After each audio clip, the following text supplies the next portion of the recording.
Olá, povo de Deus, graça e paz seja sobre a sua vida. Bem-vindo ao canal Colégio do Discípulo e que bom que você está com a gente. Antes de tudo, a sua companhia é muito importante, então eu quero te pedir que fique com a gente até o final, tá bom? Se inscreva no nosso canal, dê o seu like, compartilhe esse vídeo com alguém, jogue nos grupos, tá? Nos ajude, tá bom? Hoje eu quero compartilhar com os irmãos mais uma sequência de vídeo da playlist Caminho de Emaús, Jesus em toda a Bíblia, Jesus de Gênesis a Apocalipse.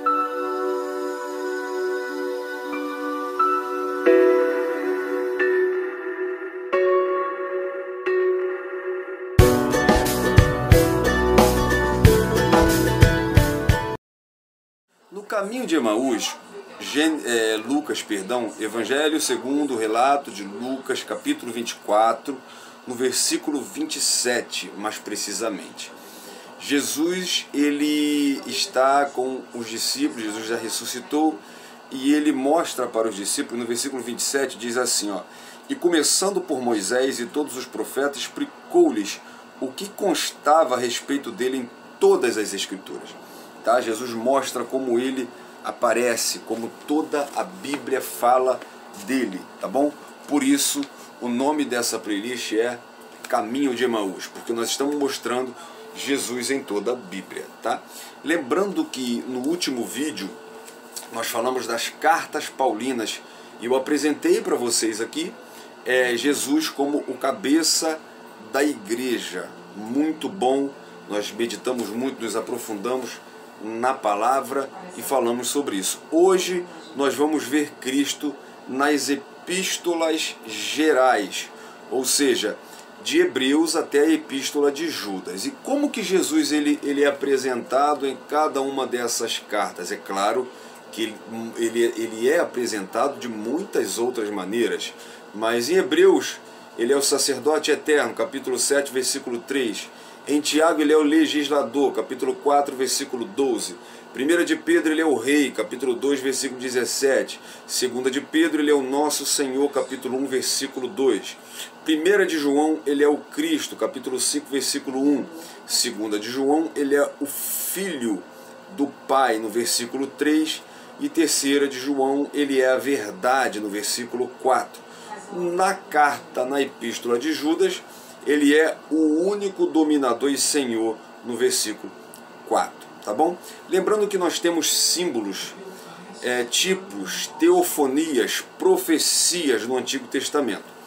Nos Evangelhos nós temos profecias se cumprindo através de Jesus, tá? Muitas profecias se cumpriram através de cada passo, de cada atitude de Jesus, tá ok? No Antigo Testamento essas sombras de Jesus são reveladas muitas das vezes nos 4 evangelhos. Em Colossenses 2,17, Paulo diz assim: essas coisas são sombra do que haveria de vir à realidade, porém encontra-se em Cristo. Então todas essas sombras foram reveladas em Cristo, tá? As profecias que se cumprem nele, através dele, por ele, nas ações dele, tá? Ele cumpre muitas profecias. Agora, a partir do livro de Atos, já são referências diretas a Cristo, tá? Já são a igreja primitiva, os escritores das epístolas, eles apresentam de maneira direta, eles dão referências a Jesus, tá bom? Então Paulo, ele mostra Jesus de várias formas e ele apresenta Jesus para a igreja como o cabeça dela, como o líder dela, tá? Então hoje nós vamos falar de Jesus nas epístolas gerais, e eu quero destacar Jesus na epístola aos Hebreus, tá? Capítulo 7, versículo 3, ele é apresentado como o sacerdote eterno. O autor de Hebreus ele faz uma referência direta a Cristo, mas ao mesmo tempo ele revela sombras do Antigo Testamento que se cumprem em Cristo. Ele está revelando que todo sacerdócio, toda liturgia, todo ritual, tudo aquilo simplesmente era o símbolo de Cristo, tá? E ele mostra Cristo como sacerdote eterno. Agora, o escritor ele faz uma citação a Melquisedeque, rei de Salém, sacerdote do Deus Altíssimo, do qual Abraão deu o dízimo e foi abençoado por ele. Capítulo 7, versículo 13, o escritor diz que sem pai, ele está falando de Melquisedeque, sem mãe, sem genealogia, sem princípio de dias e nem fim de vida, feito semelhante ao Filho de Deus, ele permanece sacerdote para sempre. Ou seja, Melquisedeque era um tipo de Cristo, era uma figura de Cristo. Tá? É isso que o autor aos Hebreus está falando aqui. Ele mostra, o autor aos Hebreus, lembrando que alguns estudiosos associam a carta aos Hebreus a Paulo, mas essas informações são poucas, não são suficientes para afirmar que Paulo é o autor aos Hebreus. Tá? Então, o autor aos Hebreus ele chama Jesus de sacerdote, pelo menos em várias vezes. Capítulo 4, versículo 14, no capítulo 5, no capítulo 8, no capítulo 9, ou seja, a carta aos Hebreus, ela mostra a figura do sacerdote como uma figura de Cristo. Agora a pergunta que eu quero aqui fazer e responder com você é por quê? Tá bom? Por que que Cristo é o sacerdote eterno? Por que que o sacerdócio era uma figura de Cristo? Tá? Olha o que diz o Salmos de número 110, no versículo 4. O Senhor jurou e não se arrependerá. Tu és sacerdote para sempre, segundo a ordem de Melquisedeque. Melquisedeque no hebraico significa rei de paz e de justiça. É uma referência ao Messias. Tá? Melquisedeque representa o Messias, simboliza o Messias. Tá bom? Ele é sacerdote antes de Abraão. Ele não é da linhagem de Abraão. Lembrando que o sacerdócio ele foi constituído por Deus depois com Moisés já. Moisés vem da linhagem de Abraão. Eles são sangue do mesmo sangue. E Deus ele institui o sacerdote a partir da tribo de Levi. Isso é lá na frente. Aqui nós estamos falando ainda de Abraão como patriarca, Abraão como peregrino. E aqui ele conhece esse homem, a Bíblia não fala muito, a Bíblia não diz quase nada, por isso que o autor aos Hebreus diz sem pai, sem mãe, sem genealogia, e ele é rei de Salém. Salém era a região onde hoje é Jerusalém. Ele era rei naquela região. Melquisedeque é uma referência a Jesus. Conforme Levítico 16, o sumo sacerdote entrava no Santo dos Santos do templo uma vez por ano para oferecer um sacrifício especial pelos pecados de todo o povo. Isso era chamado o dia da expiação, tá bom? O sumo sacerdote, ele entrava no Santo dos Santos. Só ele poderia entrar no Santo dos Santos, no Santo dos Santos, para fazer a expiação anual pelo pecado de todo o povo.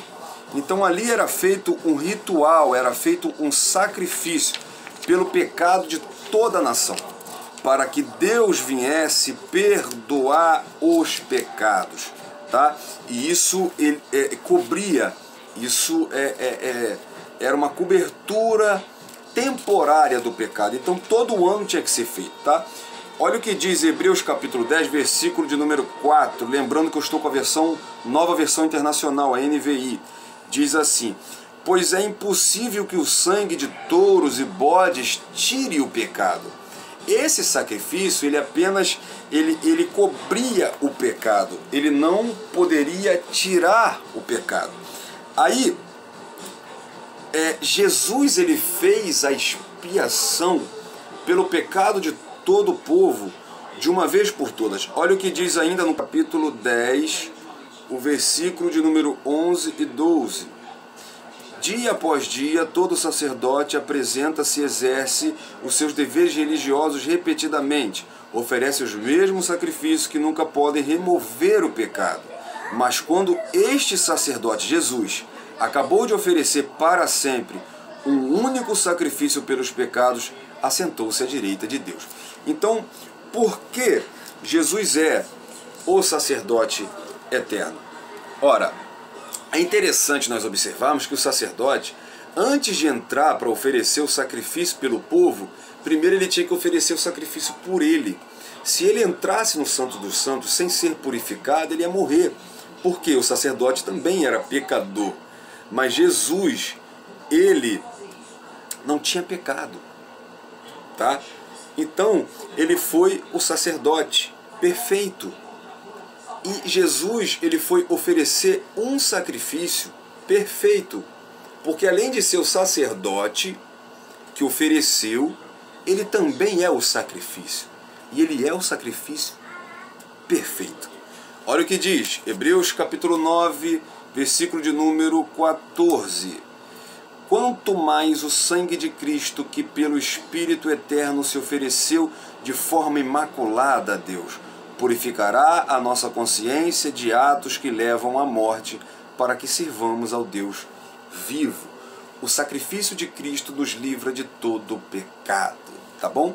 Lembrando que o texto fala, capítulo 10, no versículo 4, que era impossível que o sangue de animais tirasse o pecado. Aí em João capítulo 1, versículo 29, quando João Batista vê Jesus, ele diz: eis o Cordeiro de Deus que tira o pecado do mundo.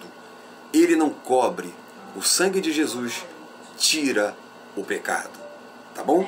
Então ele é o sacrifício perfeito, o sacerdote perfeito, que oferece o sacrifício perfeito, que é capaz de tirar todo o pecado do homem.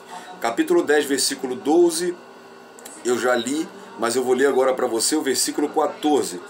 Por meio de um único sacrifício, ele aperfeiçoou para sempre o que estão sendo santificados.